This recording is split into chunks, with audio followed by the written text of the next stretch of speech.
नमस्कार दोस्तों, स्वागत है आप सब लोगों का आज के इस वीडियो लेक्चर में, जिसमें अपने बात करेंगे गुप्त काल से संबंधित जो विज्ञान और आयुर्वेद, चिकित्सा और दर्शन से संबंधित जो महत्वपूर्ण ग्रंथ हैं उनके बारे में थोड़ी चर्चा करेंगे। और इसी के साथ गुप्त काल का जो अपना टॉपिक है वो साथियों कंप्लीट भी हो जाएगा फर्स्ट ग्रेड के लिए जीके के पेपर में। ठीक है, तो इसके बाद में अपने नेक्स्ट टॉपिक को अपने स्टार्ट करेंगे साथियों। और एक चीज़ मैं आपको बताना चाहूँगा कि राजस्थान में अभी सभी परीक्षाओं को लेकर के एक थोड़ा सा नेगेटिव माहौल जो बना हुआ है, क्योंकि रीट 2021 का जो पेपर है आप लोगों को पता है किस स्तर पे आउट हुआ है, रोज़ाना अखबारों में चल रहा है। अब उसके ऊपर क्या कार्रवाई होती है क्या नहीं होती है, जो जिन बच्चों ने रीट 2021 का एग्ज़ाम दे दिया और अच्छे अंक जिनके आ गए, अब उनकी भी तैयारी जो वो बाधित हो रही है। वो बच्चे भी अभी तैयारी नहीं कर पा रहे हैं कि क्या होगा, परीक्षा रद्द होगी कि क्या होगा।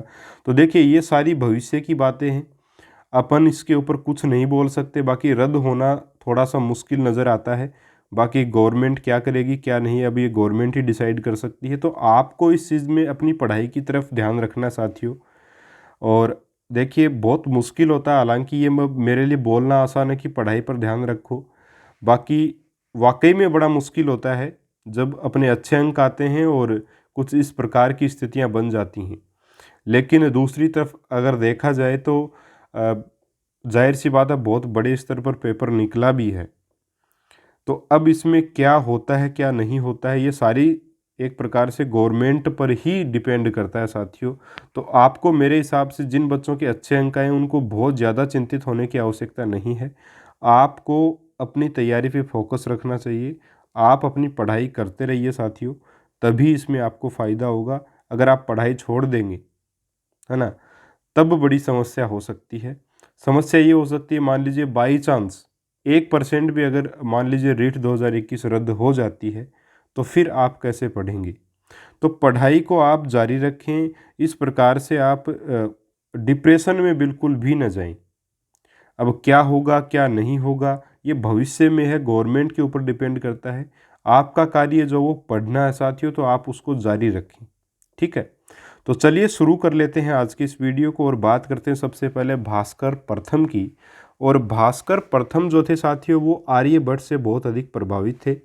इन्होंने 3 ग्रंथ लिखे थे, एक तो लघु भास्करीय, एक वृहत भास्करीय जिसको महाभास्करीय भी बोलते हैं, और एक लिखा था आर्यभट्टियम भाष्य। ठीक है, लघु भास्करीय और वृहत भास्करीय या महाभास्करीय, इन दोनों में एक प्रकार से सर्वप्रथम भास्कर ने इन ग्रंथों में परमाणु सिद्धांत की साथियों परिकल्पना प्रस्तुत की थी, जिसको अणु सिद्धांत पे अपन बोलते हैं।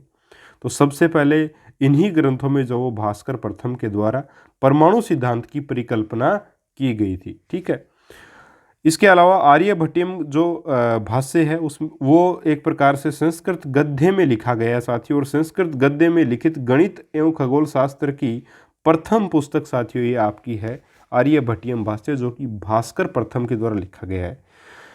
संस्कृत गद्य में लिखित गणित व खगोल शास्त्र की प्रथम पुस्तक है।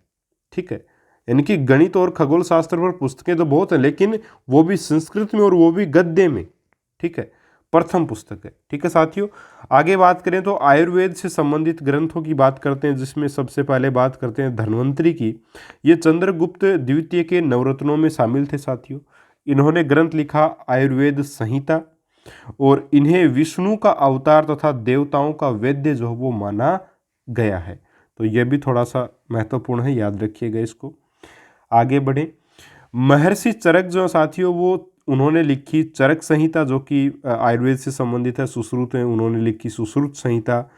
पाल काव्य या पाल काव्य जो उन्होंने लिखा हस्ती आयुर्वेद नामक ग्रंथ। इस ग्रंथ में इन्होंने महर्षि काव्य व राजा रोमथार के बीच का संवाद जो है उसका भी वर्णन जो वो किया है। तो कुछ बातें हैं छोटी छोटी, वो आपको ध्यान में रखनी चाहिए। इसके अलावा सालीहौतर ने जो ग्रंथ लिखा वो लिखा अश्वलायन या अश्वशास्त्र। ठीक है साथियों, तो ये भी थोड़ा सा आप ध्यान में रखिएगा। ये आयुर्वेद से संबंधित कुछ 5 ग्रंथ हैं आपके, जिनको और छठा ग्रंथ है वाकभट।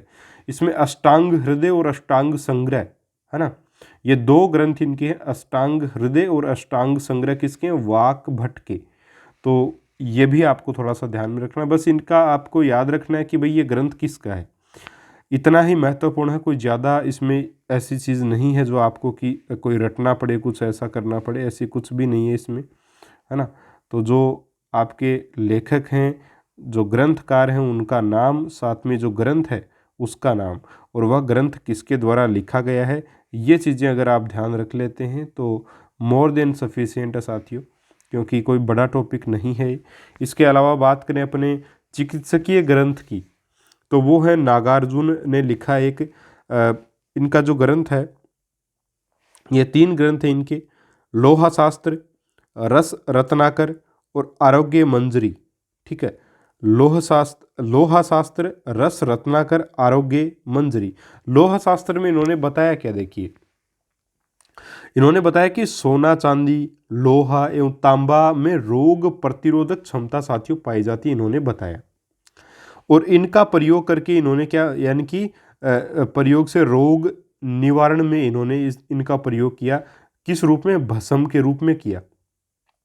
अपन बोलते हैं ना, चांदी की भस्म, सोने की भस्म, लोहे की भस्म, तांबे की भस्म, है ना। तो ये भस्मों का प्रयोग करके जो वो इन धातुओं की भस्मों का प्रयोग करके जो वो इलाज इन्होंने किया। रस चिकित्सा सिद्धांत इन्होंने दिया। इसके अलावा पारे की खोज भी इन्होंने की, प्रथम विद्वान थे साथियों। पारे की खोज एक प्रकार से इन्होंने की। और इनके जो ग्रंथ है वो है लोहा शास्त्र, रस रत्नाकर और आरोग्य मंजरी। तो ये चिकित्सा, एक प्रकार से चिकित्सकीय ग्रंथ से संबंधित है नागार्जुन, तो इनको भी आप जरूर ध्यान में रखें, काफ़ी महत्वपूर्ण है। ठीक है, चलिए आगे बात करते हैं दर्शन से संबंधित कुछ महत्वपूर्ण ग्रंथों की, और फिर वीडियो को समाप्त करते हैं। और इसी के साथ आपका गुप्तकाल भी एक प्रकार से साहित्य, कला, विज्ञान सब समाप्त हो जाएगा। इसमें बात करें दर्शन के ग्रंथों की, तो दिक्नाग नाम का एक लेखक या ग्रंथकार मान सकते हैं, जिनका ग्रंथ है प्रमाण समुच्चय। ठीक है, और महर्षि कणाद ने लिखा है वैशेषिक दर्शन, जो कि बहुत ही मोस्ट है, याद रखिएगा इसको। वैशेषिक दर्शन जो किसने लिखा है, महर्षि कणाद ने लिखा है, जो दर्शन पर आधारित है।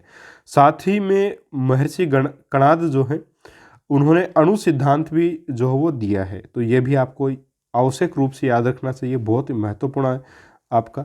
ठीक है, और आगे बात करें अपने ईश्वर कृष्ण की, तो सांख्यिक कारिका जो है वो,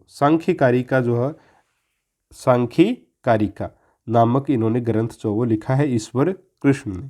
तो ये कुछ महत्वपूर्ण बातें थी साथियों, और केवल इतने ही ग्रंथों को आप अगर याद रख लेते हैं गुप्तकाल से संबंधित, तो काफ़ी है आपके लिए। और विज्ञान में भी अपन ने डिस्कस कर लिया था साथियों, पंच सिद्धांति का, वराहमिहिर को, आर्यभट्ट को, और आपके ब्रह्मगुप्त को भी हम लोगों ने डिस्कस कर लिया था। इसके अलावा भास्कर प्रथम को आज अपन ने देखा। इसके अलावा आयुर्वेद से संबंधित ग्रंथ थे, उनको देख लिया, और आपके चिकित्सकीय ग्रंथों को देखा। इसके अलावा दर्शन के से संबंधित जो ग्रंथ थे उनको भी देख लिया। तो केवल इतनी ही बातें महत्वपूर्ण थी गुप्त काल से संबंधित। तो इसी के साथ आपका जो एक छोटा सा टॉपिक है, छोटा सा तो क्या, एक अच्छा सा टॉपिक है आपके मौर्य तथा गुप्त काल में कला, साहित्य और विज्ञान का, वो बिल्कुल आपका संपन्न होता है। अपन मिलेंगे अगले वीडियो में एक और नए टॉपिक के साथ। तब तक के लिए नमस्कार, जय हिंद, जय भारत।